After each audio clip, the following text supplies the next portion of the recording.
Good morning from Yami Bay TV. Wishing you all well today, sending loads of love to you as usual. Right, before I start this video, like I told you a few weeks ago, I will be inviting some of you early followers and close followers who I know who's who without the fake accounts and all that kind of stuff. You'll have to get in touch with me on Facebook Messenger or Instagram first, where I will talk to you. But I will be making a list and inviting some of you into the live feed where you will be able to offer your experiences from that life, where you're at today, how it was back in the day, the wasted journey, the ups and downs, the heartache, the lost time and coming out. We realise as time goes on, long periods in custody, we realise definitely 100% those that come out, including me, struggle really hard to adapt to a new life outside after living in traumatic circumstances in those institutions for a long period of time. It's called trauma, I'm afraid. Yeah, it was a good idea at the time, and all the madness, all the wars, all the constant thinking, and all the, what's going to happen next, what will he do, and what I've got to do this, and what if they do that, and we make mistakes, and we take on things on the spur of the moment, living just for today. Now, some of the hitman thing and all the ingredients, right? Because I haven't really gone into the finer details sometimes of what the harsh reality really is, even for the hitman as well. So you got to think like this. During that life that I lived, I'm telling you, when you first come to another jail, right? If you come in fresh, you come into a category A, and your arch enemies are in there.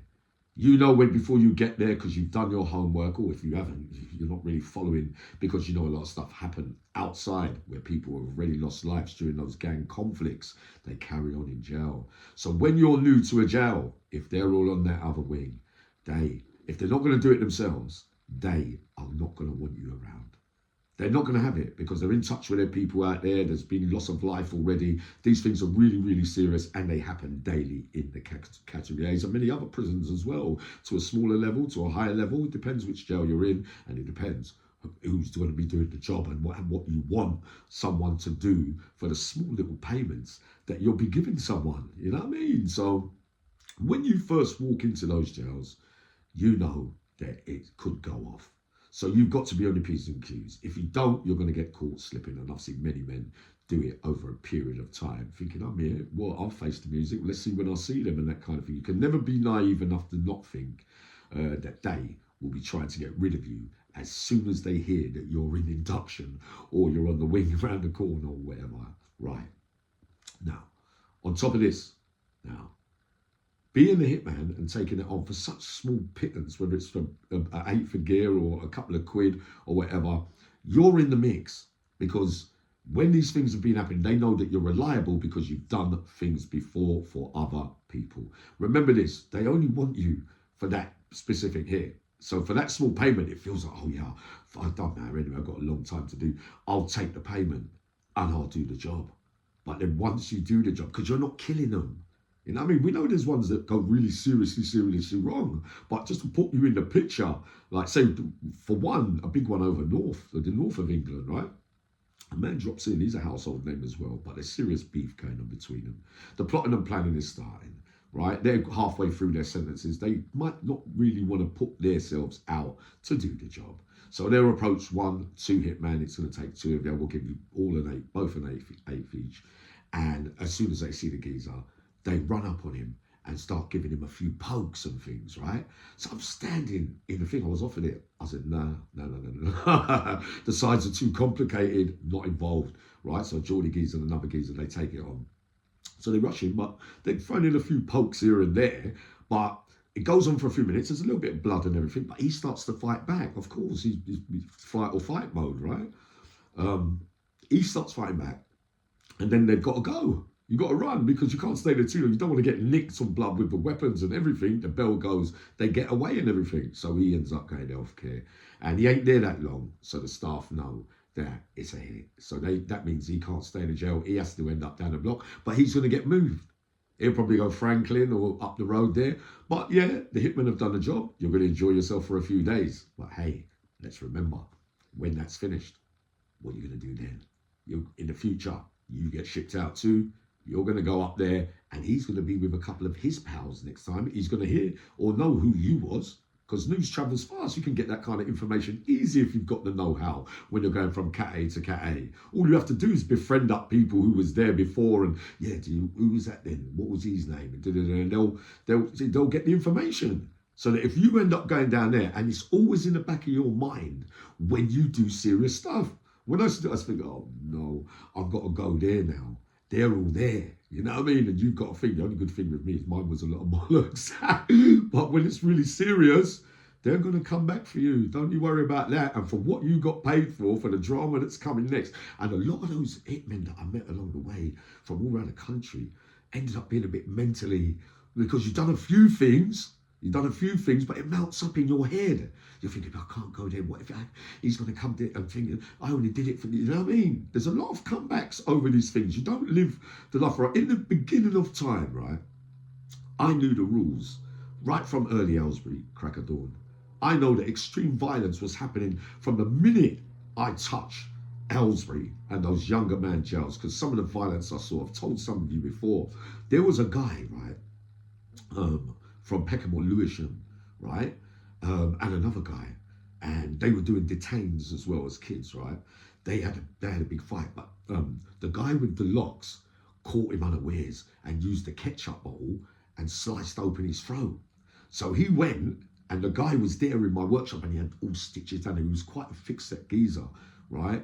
And he kept saying in the workshop, don't worry, I know where he is. I'll find him one day. And you know, a lot of people say that. But some people are going to bring it to the outside. And guess what happened? You'll never believe this one. He was walking down the high road, the one with the cut round the throat, and he saw the geezer, right? And he followed him all the way home. Saw where he lived, right? Real fact story this. And waited till the night, climbed up the drain pipe into the bedroom with a scaffolding pole, yeah? And got into his bedroom and smashed him to smithereens, right? He lived, but I saw the geezer on another sentence, like in the late 80s after Aylesbury, and he was there. I said, what? He goes, yeah, I mean, remember, look, and he showed me his depths. It was the same geezer that he had to fight with in Aylesbury. So we know some people are going to take it to heart, because extreme violence means that you're scarred for life. But again, a lot of prison fights don't normally end in death. Some do, tragically, but people get to live, and they carry feelings over being hurt. Maybe not just by the person that put the hit out on them. This one's just a normal fight.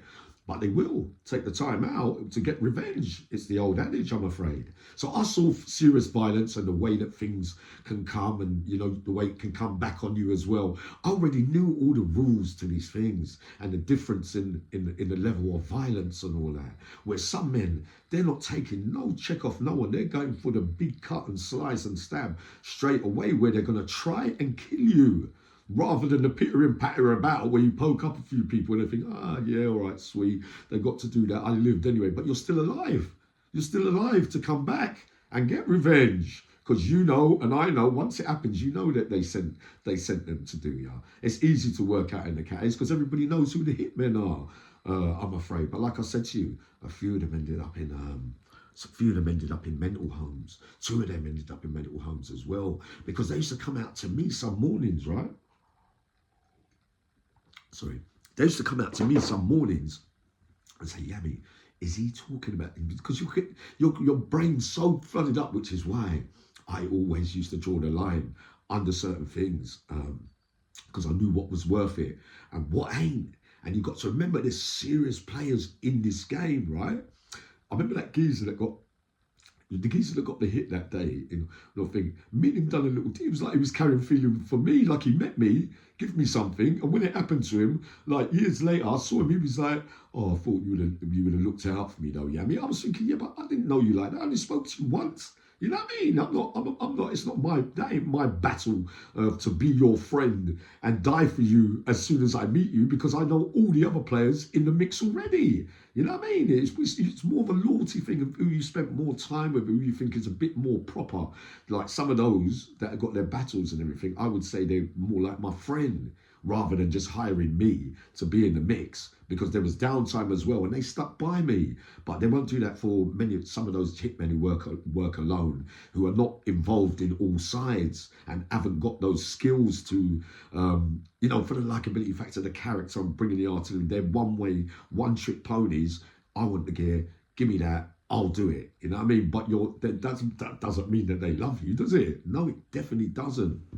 So the comebacks are definitely on. And being in that mix, right, you feel like a sense of belonging. Let's have this thing right. When all the whispering starts, when the yardies are whispering to me through the fence, but you know your friend's watching over there, you've got the beef with, and then I'm over there, and then you're thinking, and I'm thinking, and he's thinking, who's that little guy? I don't know him, but I know that then he's somebody, and then he will ask someone who I am or who they are, and he said, yeah, mind yourself, because there's so many snakes in the pit, in the cat A's. Right? Because remember, a lot of people don't get on with each other and they hardly talk. They've had little bits and bobs in other jails, but just because they're not in the thick of it, or they're quieter this time round, but really they're preying you. So when there's a chance that they can sweep the rug from underneath your feet, don't think they won't do it. All behind the scenes, the smiling in your face, cloak and dagger thing, it happens. It is definitely like the movies in there sometimes, smiling in your face and then But a lot of comebacks come with it. Because when you do a lot of bad things, you can't help but remember, you know where your problems are. Because you only got paid for 3 or 4 days, which you enjoyed, and it don't feels like a good idea at the time. But when you get clean, or when you're thinking, I wish I would have done that for that. I could do without that added aggro there. So you got to live on edge for ages. Until you get out, you can't rest on your laurels. Many of them did, and you got caught slipping. I used to go to bed at night and be up in the morning as soon as that door went click.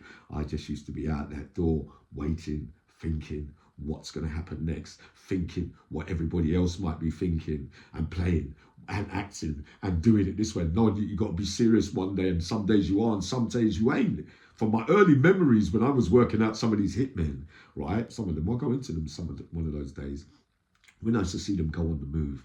And so the walk, and you know what I mean, when they're going to do the job, purposeful, you know what I mean, there's no playing around. You've got to go in there, do the job, and he's got to go, so that he's not lying around. You've got to make sure you get rid of him for that to come out of prison.